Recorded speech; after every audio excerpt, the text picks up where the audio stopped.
In the last episode, we went to Ontario, Canada, where we tried the local maple syrup, took a photo with a moose, and enjoyed the magnificent waterfalls of Niagara.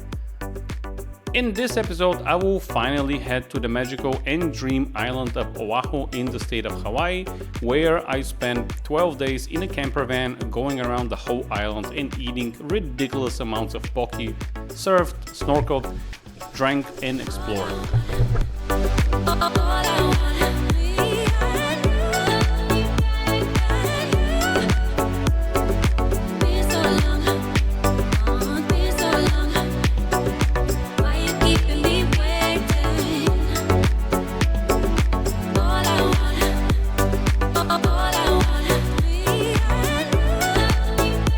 But first, how did I get here? And why I chose Oahu for my next destination? Hawaii is my first step towards my 3-month journey backpacking through Asia.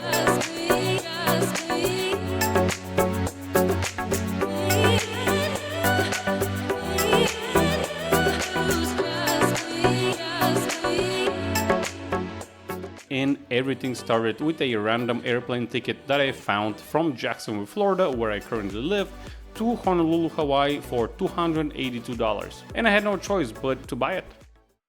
So it is 4 a.m. and we are up and ready for the long flight from Jax to Houston, then from Houston to San Francisco, and finally from San Fran to Honolulu, Hawaii.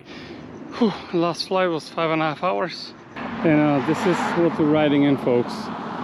Now I gotta find where is the logbox. I arrived in the middle of the night and got an Uber to the camper van location. I went for dinner at Taco Bell. Alright, let's go find a place to sleep. Let's see if it's this hard to find a place to park. This van is a beat up 2008 maybe a Honda Odyssey. They're very beat up.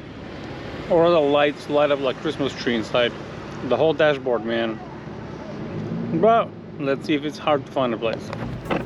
Alright, I found a place to sleep, but the next day the van just stopped working and I had to call the owner to tow it.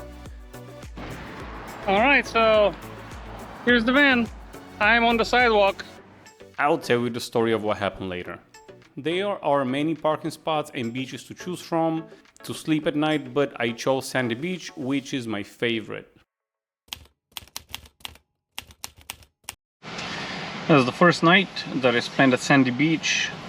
So okay sleep, no one bothered us, were like a few cars here and there. And as the sunrise, I actually didn't get the beginning of the sunrise. There's already people surfing, people taking photos. Alright, let's get the day started. As you can tell on Sandy Beach, here it says no vehicles beyond this point. Take the next right onto Hawaii 72. And there were many vehicles, so no police came last night. Most likely the police doesn't come here as much because everybody says Sandy Beach. 72 for 9 miles. Everybody says if you want to sleep, go on Sandy Beach. People don't bother you, or put a fishing rod next to your car, or just say, hey, I'm not sleeping, I'm just hanging out here. But it was nice. Maybe I'll come back before like my last day, we'll see. Maybe I'll come back before my last day. From the 12 days I was there, I slept at Sandy Beach maybe 10. So we're heading to a cafeteria where I can, get a coffee, do some online work, charge my stuff because my battery died last night. On my way to Starbucks, I stopped at Makapoo's Lookout parking lot, which looked gorgeous.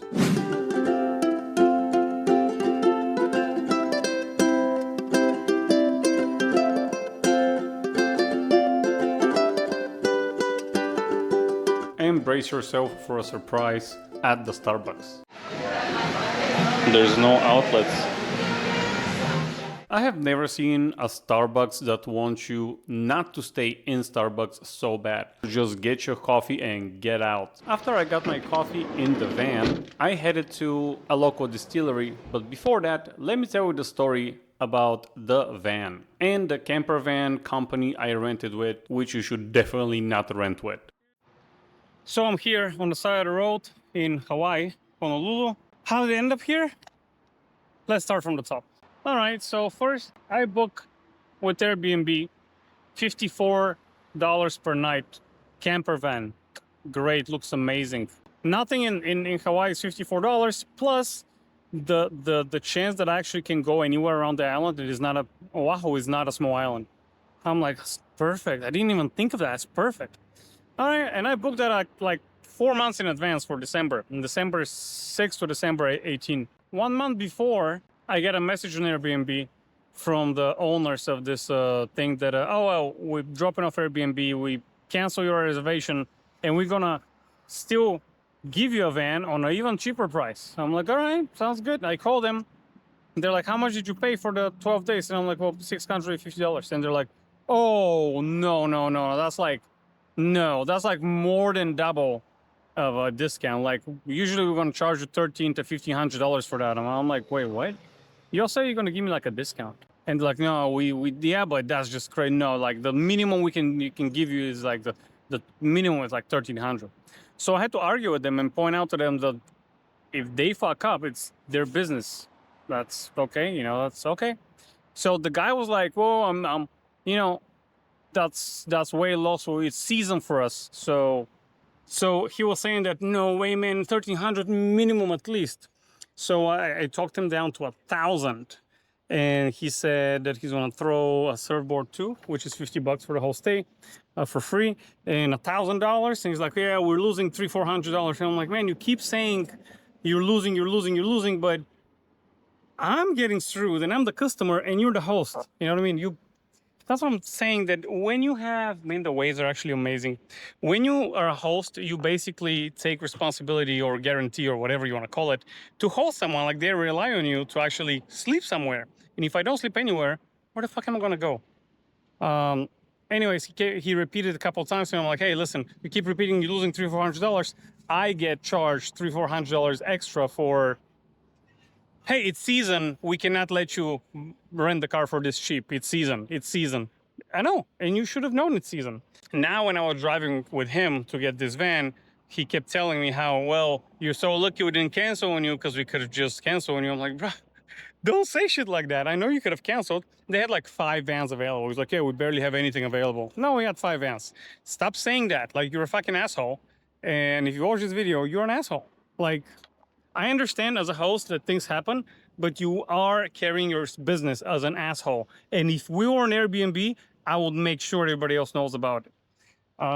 Now, we did do a private booking, which means I cannot really tell anyone else who wants to rent in Hawaii for this host.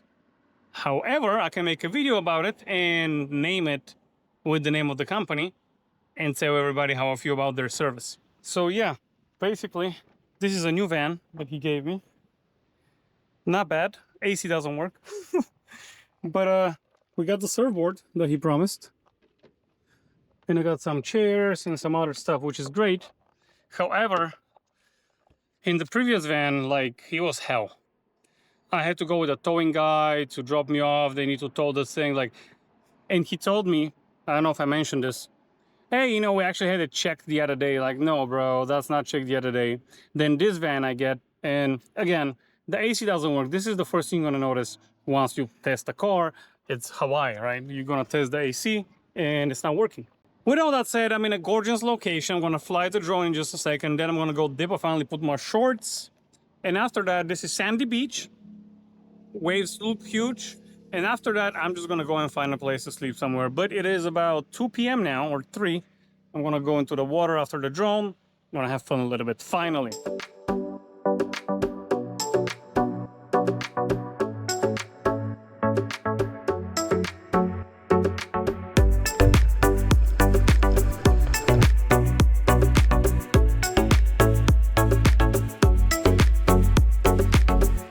Hawaii.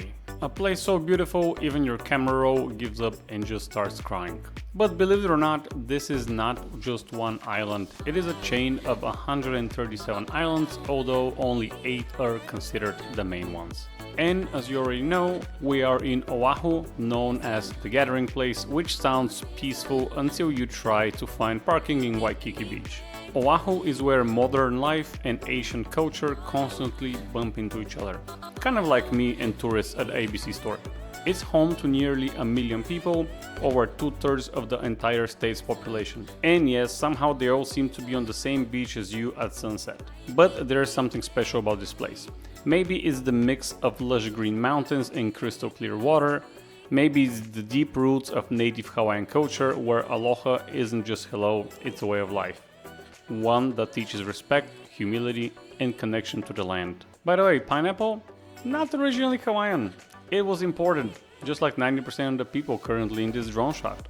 In a place where volcanoes shape the islands and Asian chants still echo in hula performances, it's hard not to feel something.